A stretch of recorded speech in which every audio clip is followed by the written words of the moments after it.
información más relevante, el análisis de los expertos y los comentarios de quienes forman parte de la noticia. Leonardo Curcio en Fórmula. Muy buenas noches, saludo con gran cariño al auditorio de Telefórmula, que en este momento se enlaza con los trabajos de esta emisión. Le agradezco mucho que nos siga a través de la radio y, por supuesto, plataformas de Internet.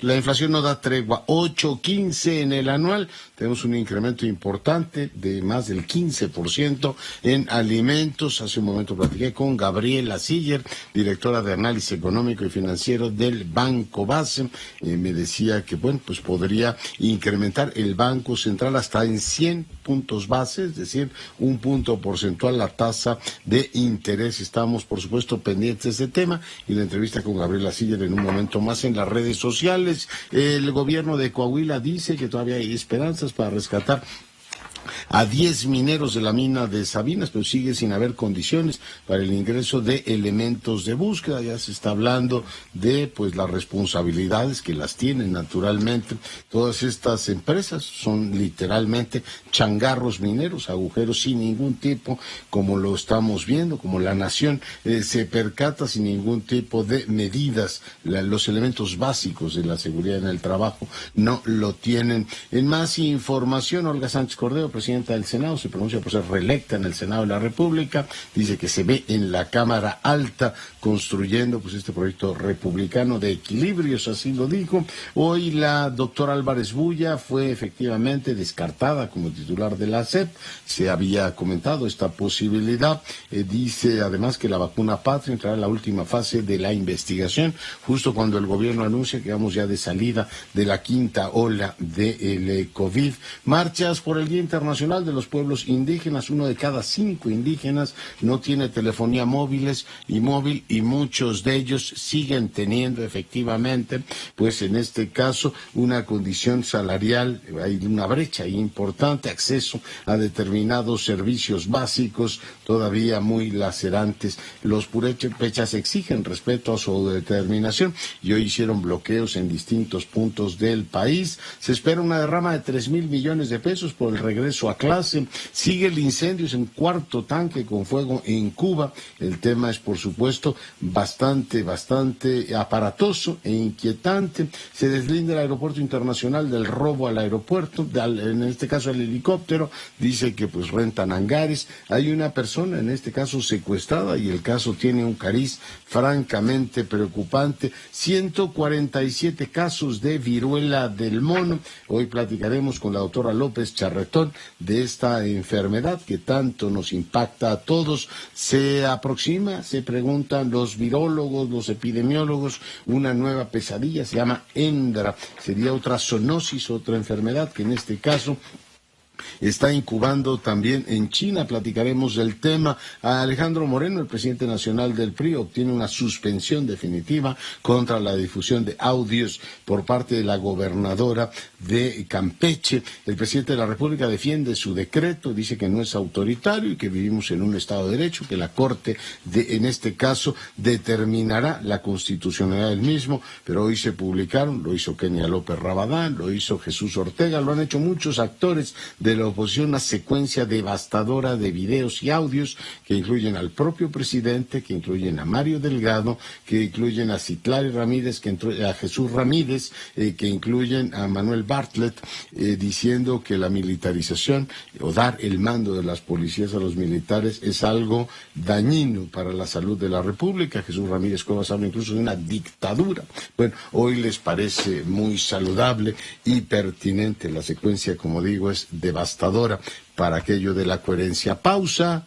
Volvemos. Bueno, y seguimos con la información. Desde que ayer el INEGI daba a conocer información sobre nuestras prácticas, una de los rasgos de las prácticas sociales, uno de los rasgos más importantes de la sociedad contemporánea es que la gente vive con animales. Supongo que esto ha existido siempre. Parte de la vida del hombre está ligada pues a animales domésticos. No tenía yo un dato preciso, 23 millones de personas de 3 años años y más, 22% de los hogares, lo leo bien, tienen al menos un gato como mascota. Una cuarta parte de los hogares tienen efectivamente un gato como mascota, y hay 62 millones de personas en nuestro país, 62 que viven con una mascota, 16 millones de las mismas son gatos. Así es que, bueno, entre gatos y perros habrá quien tenga algún periquito y alguna otra mascota, pero bueno, en general somos un país, una sociedad, la sociedad contemporánea tiene esto muy vinculada a los animales, en este caso la cercanía con las mascotas. Dejo ese tema y voy ahora contigo, Javier Navarro, adelante. Fue poco antes de las 12 horas del mediodía cuando se tuvo la llegada de los participantes en el evento, y posteriormente con mantas con las que identifican a los grupos a los que pertenecen, disfraces, trajes típicos y bailes, acompañados con bandas de música conocidas como de viento, inició el recorrido sobre los carriles centrales del Paseo de la Reforma.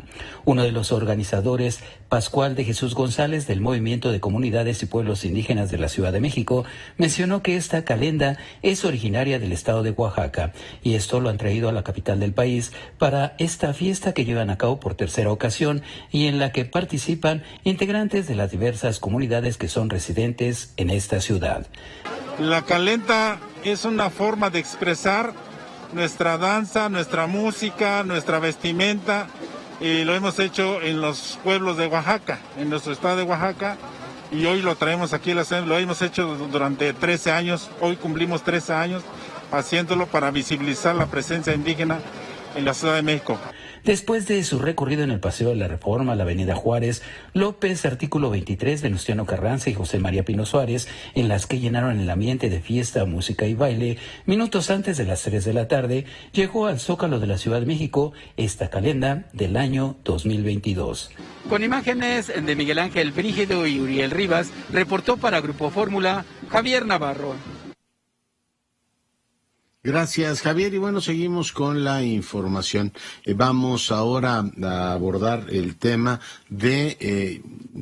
me dicen que no tenemos a Adelfo. Bueno, pues me dirán efectivamente cuando vamos al mismo. Quiero decirle que hoy se dieron a conocer datos de la inflación y la verdad es que no son en absoluto tranquilizadores. Estamos ante pues una situación de incremento de los precios al consumidor que pues rebasa todas las expectativas que se tenían en la materia. Estamos hablando de 8.15 en materia de inflación, particularmente elevados los precios de los alimentos. Además, la inflación subyacente sigue siendo muy alta y de una manera muy clara los precios al productor también están en este caso siendo pues superiores al 10%, con lo cual se anticipa que todavía tendremos que lidiar bastante tiempo con el tema de la inflación. El programa establecido por el gobierno ha logrado contener precios de las gasolinas, ya hacía el recuento el propio secretario de Hacienda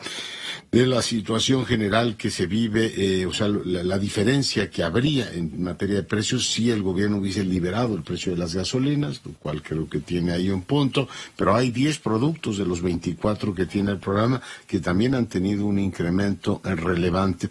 Así es que, bueno, pues así lo tenemos. Y vamos ahora a dar la más cordial bienvenida a Carlos Jiménez, reportero él, siempre enteradísimo de los temas de la Ciudad de México, para que nos dé la última hora del tema del helicóptero extraviado. Carlos, ¿cómo estás?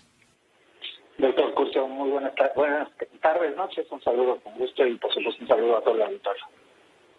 Oye, ¿qué sabemos del helicóptero, Carlos?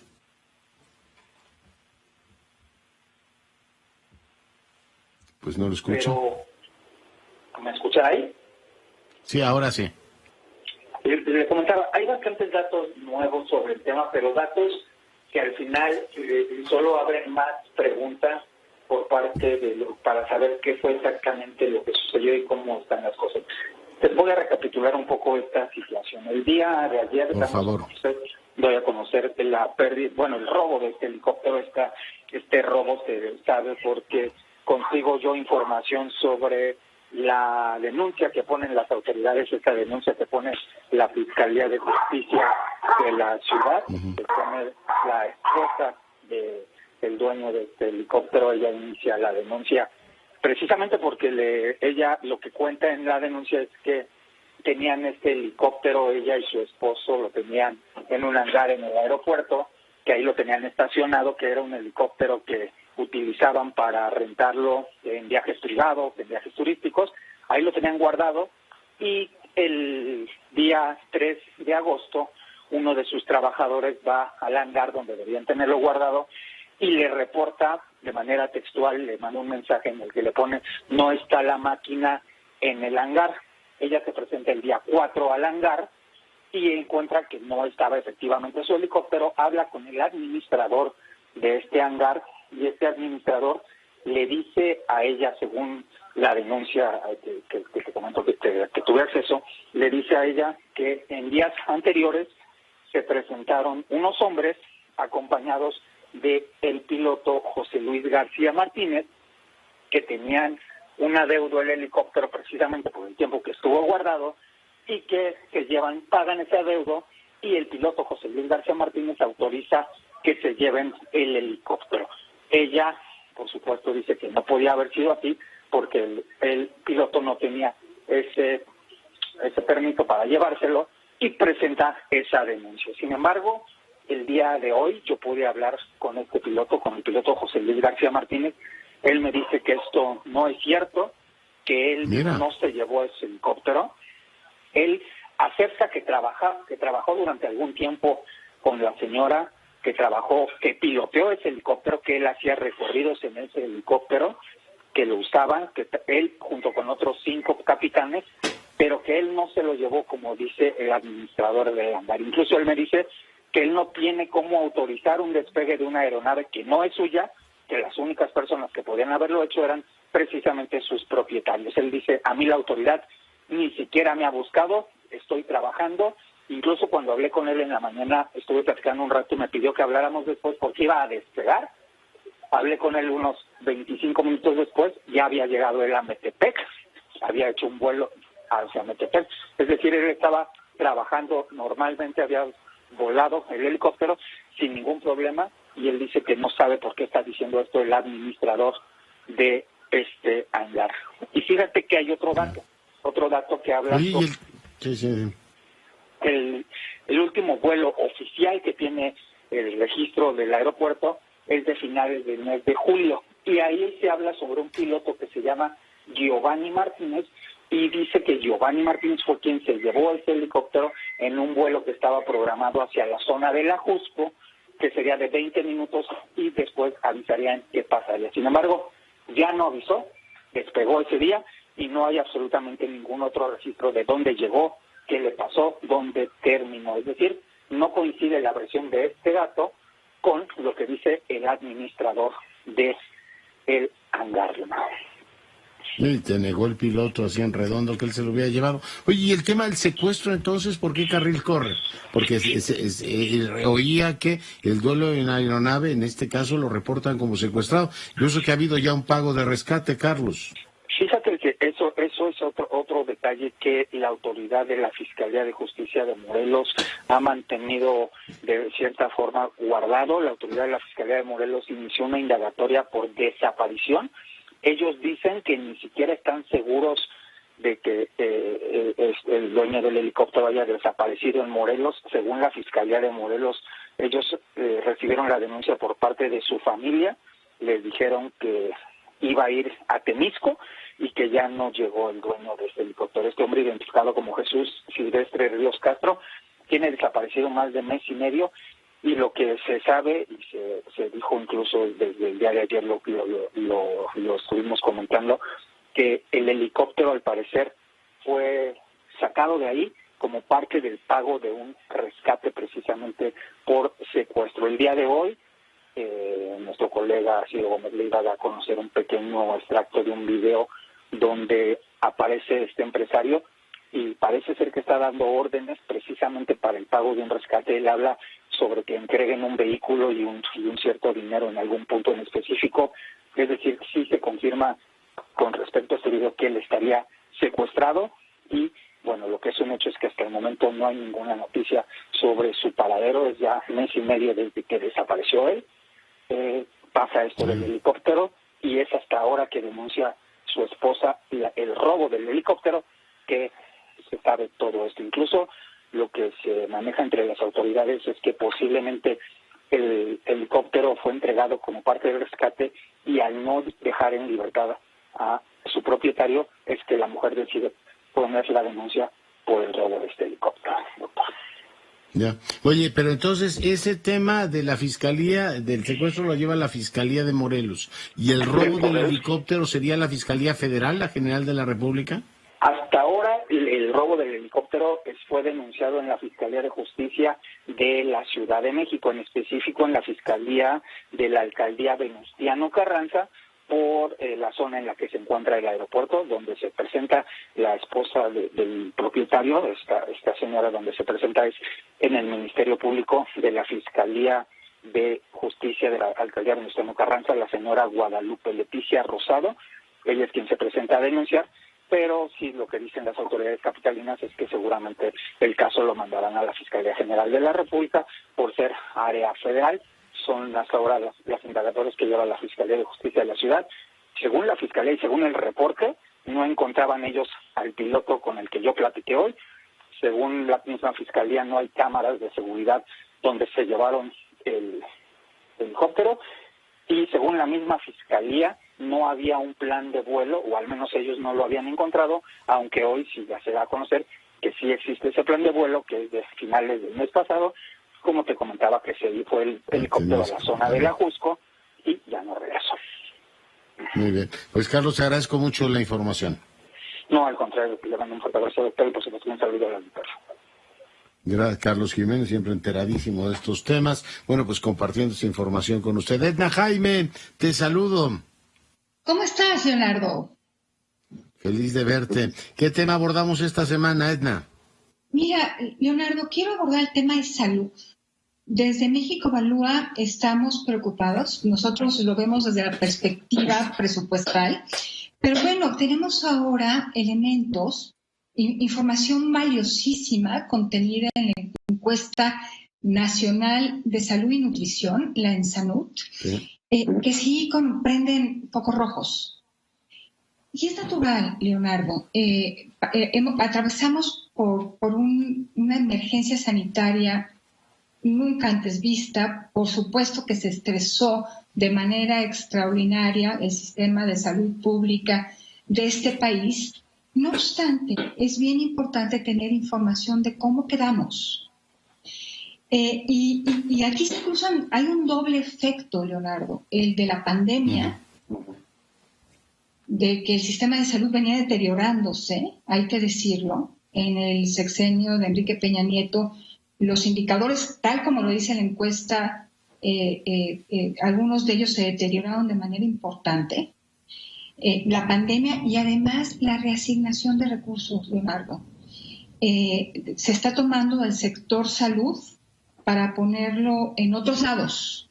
No nos queda todavía claro dónde, no te lo podría decir con evidencia en la mano, pero hay recursos, hay subejercicios, hay algunos institutos que están subejerciendo, que están gastando mucho menos de lo programado para estos primer semestre del año, Leonardo. Entonces, toda esta combinación pues ya se empieza a reflejar en lo que esta encuesta levanta. Esta encuesta está pensada o se pensó para realizarse al final de los sexenios, Leonardo. Me parece una gran práctica. Yo creo que instituciones clave, sectores clave para los mexicanos deberían tener este ejercicio, que al final de un sexenio tuviéramos la medición para ver si los gobiernos hicieron su trabajo o no lo hicieron, y si sirviera como base para evaluar al siguiente gobierno. Bueno, esta encuesta estaba pensada sexenalmente. A finales del sexenio de Enrique Peña Nieto no se realizó, pero inmediatamente después consiguió los recursos. Ahora es un ejercicio anual. Y te voy a dar solo algunos datos, Leonardo, porque es muy rica la información que contiene esta encuesta, que me llamaron mucho la atención.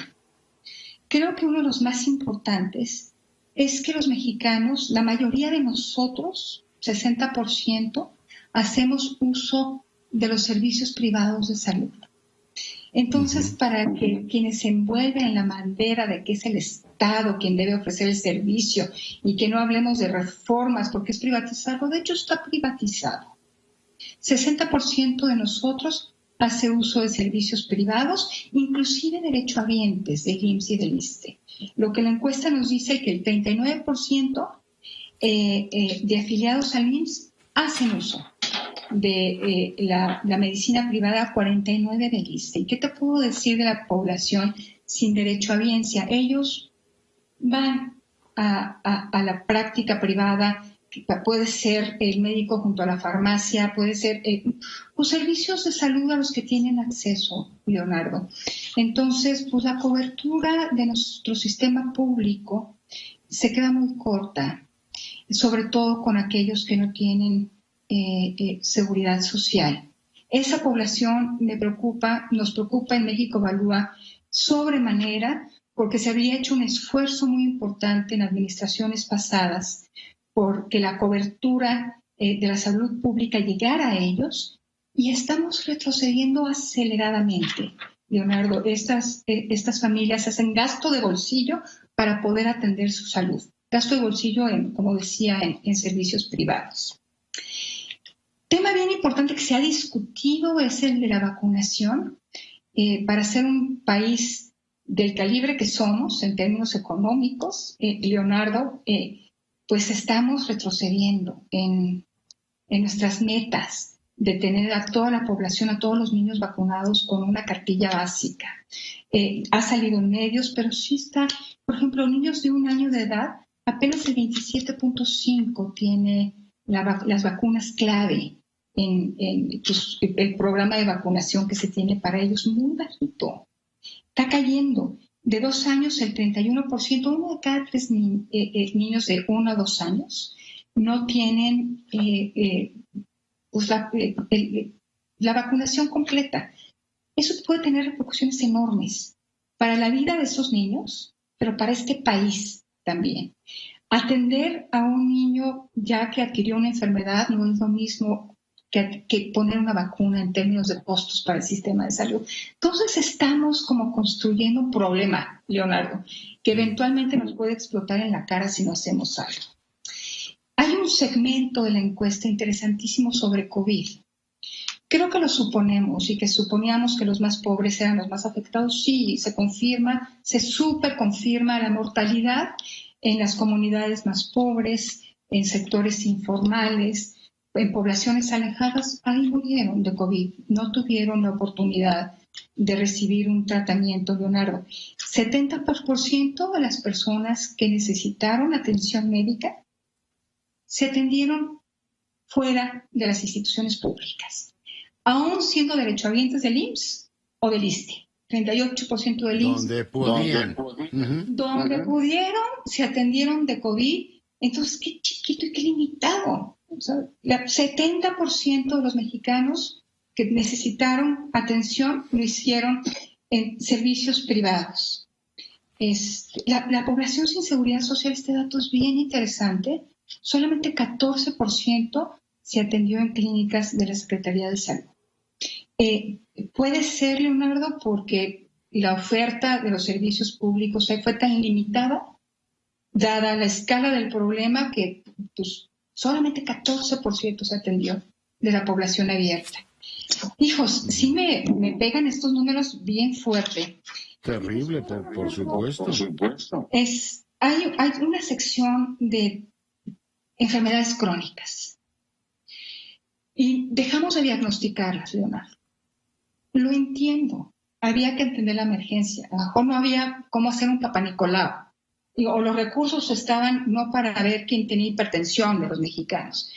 Pero, por ejemplo, en la detección de enfermedades crónicas, me llamó la atención que, por ejemplo, el Papá Nicolau, que es tan importante, en el 2012, personas mayores de 20 años, mujeres adultas, el 44% se hacía el Papá Nicolau.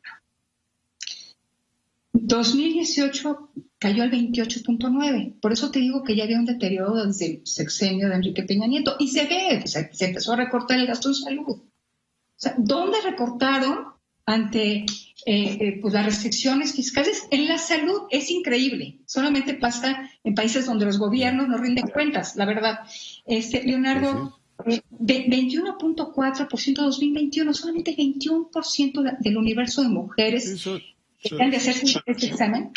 Diabetes. Son bajísimos y bueno, cuando se habla de cobertura de servicios médicos, está muy bien cuando lo proclaman, aprueben leyes, pero ya a la hora de cumplir y hacerlo efectivo, pues la gente dice, bueno, pues tengo el derecho, pero mejor o más vale que me busque la vida como puedas ir a un supermercado para que me atienda un médico y bueno, pues gastar buena parte del ingreso de la gente en eso. Mi querida Edna, te agradezco muchísimo tu comentario.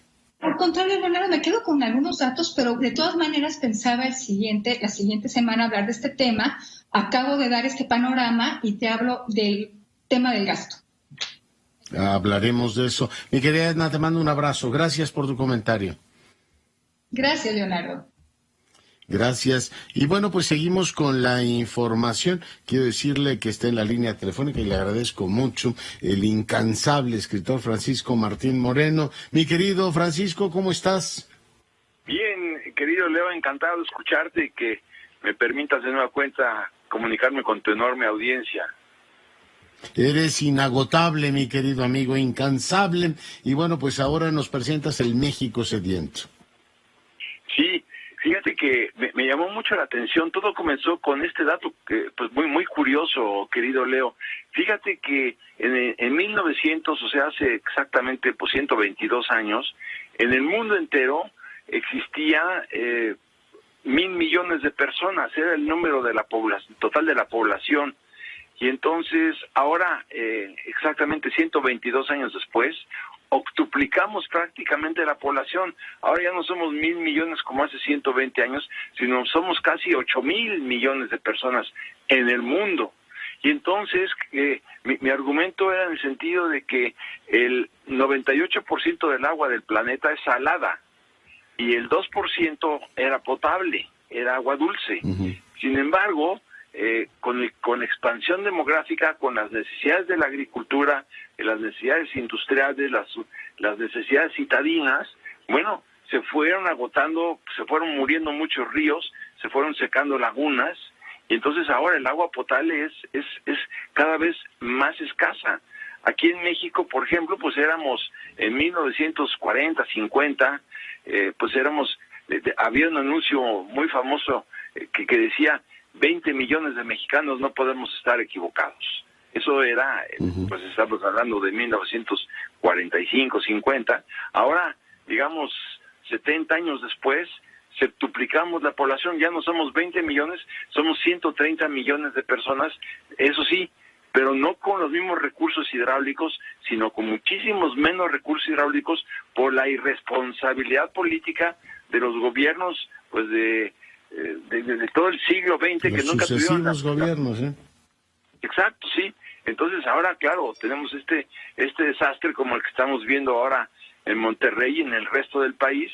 Bueno, porque no solamente fue una extracción de un desperdicio tremendo de recursos hidráulicos, sino también, como pues tú y yo le hemos comentado varias veces, estos fenómenos de calentamiento global pues también hacen un daño tremendo a la agricultura y son invitaciones a la sed. Entonces de ahí comenzó mi inquietud, y luego descubro que aquí en la Ciudad de México, Leo, la Ciudad de México consume 7 tinacos del tamaño del Estadio Azteca al día. Entonces, ¿cómo vas a llenar un estadio, un tinaco de ese tamaño, pero no una vez, sino 7 veces y al día? Entonces, pero sobre todo también parte de otro supuesto, que el 50% del agua de la Ciudad de México se desperdicia porque han habido, pues lo sabemos todos, una gran cantidad de temblores, de terremotos, se han roto muchas de las de los tubos de las y luego no les dan mantenimiento, ¿no? Además, no les dan mantenimiento y entonces desperdicia la mitad del agua. Pero además, como si esto fuera insuficiente, todavía, Leo, el agua no la reciclamos, el agua de la lluvia la sacamos a través de utilizando petróleo, la mandamos al río Tula, y del río Tula ya luego se va, al canal de desagüe al río Tula, hasta que va a dar al Golfo de México. no tratamos el agua, no la aprovechamos y es una población, pues estamos viendo de 22 millones de personas en el área citadina y en el área conurbada. Oye, y ya vimos la amenaza que supone efectivamente la zona metropolitana de Monterrey, pero pues yo admiro y por eso te llamaba tu capacidad de trabajo, tu sentido de oportunidad. Ya está en librerías México Sediento. Ya está en las librerías México Sediento. No es un ensayo, Leo, es una novela. Es una novela sí. Que yo quisiera que la gente no pensara que es un documento. Novela ecológica, dices, ¿no? Ecológica, sí, es una novela ecológica. Pues si se vale, hablo del ecocidio del agua. También hay un personaje que pues tiene también un problema de sequía espermática, que también vale la pena analizarlo a la luz del amor. Entonces, oye, no hay manera de perderse la producción literaria de Francisco Martín Moreno. Te agradezco mucho que hayas estado esta noche con nosotros y enhorabuena por el trabajo. A ti, gran Leo, un fuerte abrazo para ti y para tu audiencia. Que estés muy bien. Abrazo, pausa. La información, yo agradezco mucho a la doctora López Charretón. Ella es integrante del Colegio Nacional, una distinguidísima científica, multipremiada por la UNESCO, recibió el premio L'Oréal, ha recibido múltiples reconocimientos a lo largo de su fructífera carrera. Doctora, ¿cómo está? Bienvenida. Hola, buenas noches. Muchas gracias. ¿Bien ustedes? Bien, pues todos vamos aprendiendo en estos tiempos un poquito de enfermedades. Ahora estamos asustados con una nueva que nos dicen que viene de China, pero esta muy aparatosa que tenemos de la viruela del mono, le agradecemos mucho que se dé tiempo de ayudarnos a entenderlo. Entendemos que es una zoonosis, entendemos que no es del todo novedosa, doctora, pero la escuchamos con atención. ¿Por qué no nos cuenta qué sabemos de la misma? Y bueno, pues cuáles serían los elementos fundamentales que la audiencia debe tener presentes, doctora. Pues mira, lo que sabemos es que esta es una enfermedad que existe desde 1980 en África, en la parte de África Central y en la parte de África Occidental es una enfermedad endémica, quiere decir que hay brotes continuamente. En realidad podríamos decir que ha sido una enfermedad que no se ha tomado en cuenta justo por el lugar en donde está sucediendo, ¿no? Y sucede muy frecuentemente porque las personas en esos países están muy en contacto con animales, roedores, ratas, etcétera, que es la manera de transmisión. El virus vive principalmente en roedores, ardillas, etcétera. Se llama viruela del mono porque la encontraron primero en un mono en Dinamarca, pero en realidad es principalmente de roedores. Y en África, al estar en contacto con este tipo de animales, pueden ser rasguñados, mordidos, etcétera, y se infectan. O sea, como la rabia, doctora. No es directamente la rabia, pero cualquier contacto con un animal que tenga que ver con una lesión, un rasguñito, aunque sea nada más, puede transmitir la enfermedad de un animal que ya está enfermo. Esto se llama zoonosis. También comer carne no bien cocida de este tipo de animales, que también son utilizados para comida, puede provocar el contagio. Es una enfermedad que no había salido mucho de África. Realmente se adapta a replicarse en personas por pocas veces, digamos. No se contagia mucho entre personas y esos brotes son pequeños. Aparentemente lo que sucedió es que acabando un poco las restricciones de la pandemia empezó a haber muchísimo más viajes, entre ellos hacia África, y quizás algunos viajeros se contagiaron justamente de esto y empezaron a distribuirla en muchos países, que es el caso que tenemos. O sea, el ser humano la adquiere a partir de un rasguño, de un roedor, y después entre seres humanos se transmite ¿por qué vía, doctora? Justamente se transmite por contactos muy directos, por piel con piel, contactos de cara con cara, boca con piel. Es necesario un contacto más directo que digamos que lo que hemos vivido ahora, que ha sido a través del COVID, que ha sido a través del aire. En este caso se requiere contacto directo. Ya. Oiga, en este caso, bueno, pues los simios pagan una cuota que no les corresponde, pero es una viruela como cualquier otra. Los que estamos vacunados contra la viruela, eso no lo vamos a tener. ¿Por qué no me ayuda a ubicarnos en esa parte? La viruela que conocíamos era una enfermedad mortal, era una enfermedad terrible. Realmente el 30% de las personas que se enfermaban de viruela fallecían. Esa viruela se erradicó del mundo en 1980 gracias a la vacuna que en nuestra edad nos ponían, que era esa de piquetitos, que dejaba una como corcholata, como una cicatriz de corcholata. Esa es la vacuna. Ahora las corcholatas tienen connotaciones políticas, pero ese es otro tema, doctora. Así es. Pero bueno, esa era la vacuna de la viruela, pero se erradicó de la faz de la Tierra en 1980, la declararon erradicada. Entonces, esa enfermedad ya no la tenemos. Ahora, la que llamamos viruela del mono es un virus primo hermano de la viruela, pero causa una enfermedad en personas que es mucho menos severa. Es sintomáticamente, digamos, parecida por estas pústulas que causa. Es muy aparatosa, ¿no? Es aparatosa, pero afortunadamente no causa una enfermedad tan severa hasta ahorita. Lo que sabemos de esta enfermedad es que de estos nuevos contagios es que no parece ser tan aparatosa. Muchas personas contagiadas pueden tener hasta menos de 10 de estas ampollitas, digamos, que son donde está el virus y donde uno se puede contagiar, y entonces no son tan visibles. Se ha empezado a hablar mucho de esto porque son muy molestas y las personas que lo están sufriendo acaban en el hospital, no tanto principalmente por dolor, porque causan dolores muy intensos estas ampollitas. Más que, digamos, comezón o picor, causan más dolor. Las dos cosas, pero el picor uno se lo aguanta un poco, pero el dolor parece ser que es muy molesto. ¿Y es tratable? Bueno, hemos visto que se ha convertido en una emergencia, pero ayúdenos a ubicarnos en esto. ¿Es una enfermedad tratable? ¿Qué riesgos tiene, etcétera?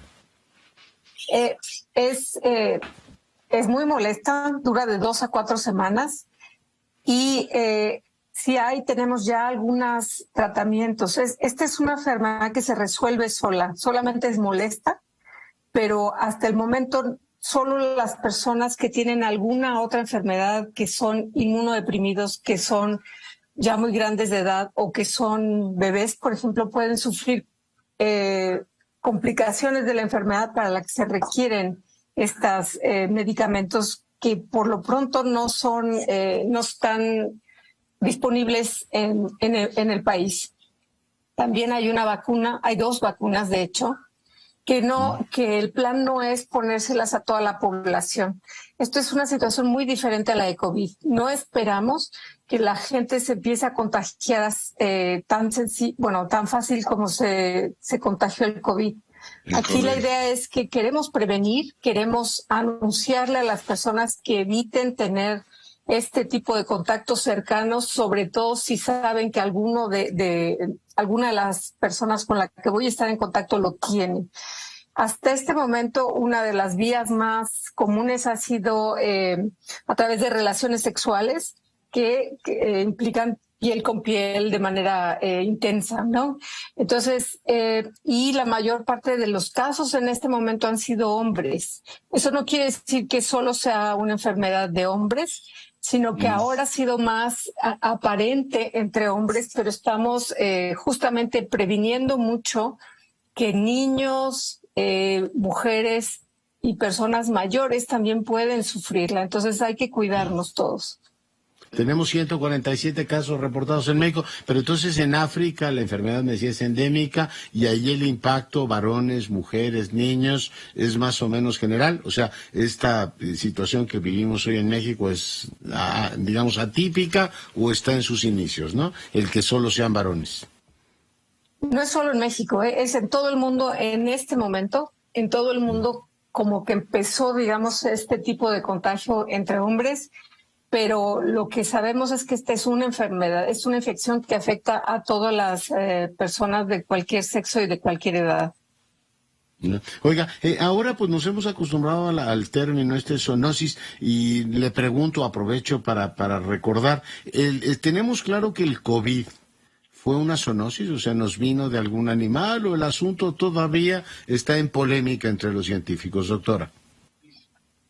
No, ya hace un par de semanas aparecieron ya 2 artículos en los que ya demuestran que algunos de los animales que estaban en el mercado de Wuhan eran portadores del virus que inició, del SARS-CoV-2 que inició la pandemia. O sea, sí sabíamos pues que sí tiene un origen zoonótico, que murciélagos de la región de Indochina tenían, digamos, al ancestro del SARS-CoV-2, pero más recientemente ya se encontró que muchos animales que son civetas, que se vendían en el mercado de Wuhan, tenían este virus que inició la pandemia.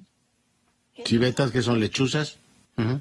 Civetas no, son como gatos chiquitos, no sé. En realidad no conozco muy bien, nunca lo he visto. Pero es un felino el que nos lo transmitió. Sí, un felino, sí. La verdad que en eso no le puedo ayudar mucho, pero sí. No, pero bueno, el hecho de la zoonosis nos ubica. ¿Estamos teniendo más que en otro tiempo o siempre ha sido así y hoy tenemos más conciencia de la problemática, doctora? La gran mayoría de las enfermedades infecciosas que tenemos son producto de zoonosis.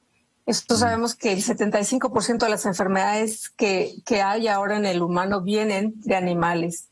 Pero ahora lo que pasa es que somos mucho más personas, hay una sobrepoblación, estamos invadiendo regiones selváticas, regiones boscosas, estamos entrando en más contacto con animales y esto favorece digamos que mientras más nos acerquemos a la fauna natural, pues vamos a estar más en contacto con virus que normalmente estaban en los animales, digamos, y que pueden brincar al hombre. Esto es común.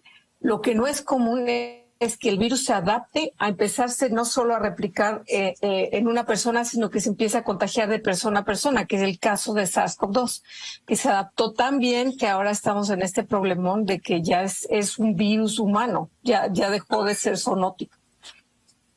Ese no ya convive de maravilla con nosotros, ha tenido mutaciones y todo lo demás.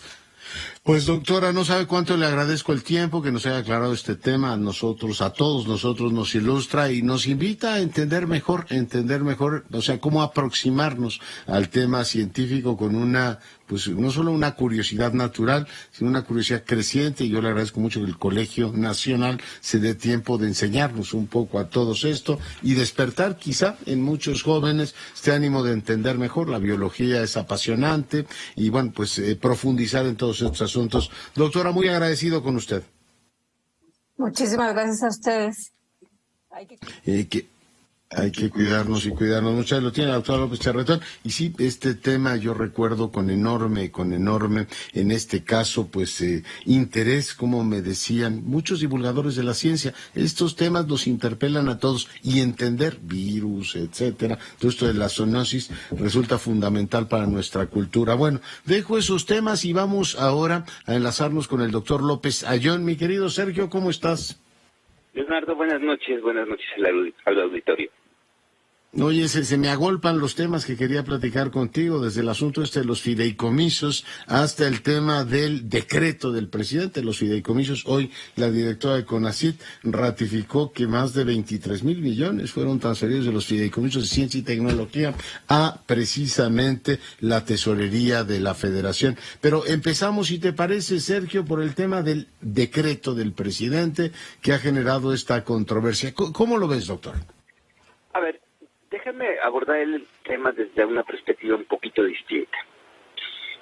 El presidente, cuando tomó cargo de su función, del cargo de presidente, juró, porque así lo dice la Constitución, respetar la Constitución y las leyes que de ella emanan. Es un principio muy fundamental de quien ejerce un cargo público. En el caso del decreto, y por diversas declaraciones, nos queda claro que el presidente sabe que es inconstitucional. Y a pesar de eso, Leonardo está lanzando, y ya ha variado, porque primero era decreto, ahora va a ser iniciativa, luego va a ser iniciativa de ley. Acuerdo, lo ha llamado también, ¿sí? Está, digamos, haciendo una violación flagrante y consciente de la Constitución. Esto es lo grave de este asunto, que además no es la primera vez que sucede, Leonardo, porque cuando el presidente desconoce la regla más fundamental, que es la Constitución, pierde legitimidad democrática el ejercicio de su mandato y nos deja en un mundo donde el poder se ejerce a pesar de las reglas o en contra de las reglas. Y esto genera una situación anómala, constitucionalmente, democráticamente, rompe todas las reglas y entramos en un terreno muy, muy peligroso. No es la primera vez que lo hace, Leonardo. Recuerdo, por ejemplo, el decreto donde pidió que no se aplicaran las leyes emanadas de Los Tren Mayas, ¿eh? Lo platicamos en este espacio, Sergio, sí, efectivamente. El conflicto con el TEMEC es otro ejemplo de que, a sabiendas que hay una disposición, cuando le estorban, pues las ignora, ¿no? Y aquí va a suceder de facto que la Guardia Nacional, como ya sucede, es un cuerpo militar. Esto tiene consecuencias muy graves en el orden jurídico y en la conducción del Estado y del Estado democrático constitucional de derecho. A mí me parece que estamos en una situación muy delicada y que no es, digamos, banal lo que está sucediendo, porque una vez que brincas ese lindero, Leonardo, pues entras en un terreno muy complejo, muy peligroso para la democracia y para el Estado de México. Y de entrada una discordia republicana, porque dice, bueno, que ya la Suprema Corte lo diga, y yo pues hacía el ejemplo, o ponía el ejemplo, si mañana emite un decreto diciendo que la educación no es laica, dice, bueno, pues que ya la Suprema Corte me diga que la Constitución diga otra cosa, es entrar a una discordia republicana inútil, Sergio. No solo eso, es reconocer el problema, ¿no? Y decir como si la intervención de la Corte lo resolviera, cuando hoy sabemos que la Corte, pues por sus tiempos, por sus procesos, tarda mucho tiempo en intervenir y mientras la situación de facto sucede, ¿no? Entonces hay un, perdón que lo diga así, un cinismo constitucional, decir que la Corte lo resuelva. Ya ganaron 2 años en su operación y en el objetivo que ellos están buscando. Pero pone una presión enorme sobre la Corte, y no solo sobre la Corte, sino el Poder Judicial en su conjunto. Déjame suponer este escenario, que emite su decreto o que el Congreso aprueba una ley, que claramente sería violatoria de la Constitución. Todas las consignaciones que haga la Guardia Nacional van a estar viciadas de un problema de constitucionalidad. Déjame, y el regadero jurídico que queda hacia adelante es enorme. Entonces, es de una enorme irresponsabilidad tomar esas actitudes. Yo nunca había estado tan consternado por las declaraciones del presidente y tan preocupado por el futuro de lo que tenemos adelante, cuando un presidente ya de manera clara, abierta, decide violar la Constitución para conseguir un objetivo que él considera superior, que en este caso es trasladar a la Guardia Nacional bajo el mandato del Ejército. Después podríamos hablar de por qué es inconstitucional, es muy fácil, porque viola el artículo que establece que la Guardia Nacional es una organización de carácter civil, porque viola el artículo que dice que el Ejército en tiempos de paz solo podrá dedicarse a las funciones propias del Ejército, porque viola el artículo 15 transitorio del decreto de reforma de la Guardia Nacional. En fin, es flagrante la inconstitucionalidad. Sí. Aquí no hay una interpretación. Y rompe el consenso constitucional para la creación de la Guardia, que es terrible. Doctor, pues lamentablemente se nos acaba el tiempo, te mando un gran abrazo y te agradezco mucho la entrevista. Igualmente, gracias, Leonardo. Gracias, el doctor López Ayllón, para fortuna no estoy conversando con usted. Nos vamos, cuídese mucho y sea rabiosamente feliz, se lo merece.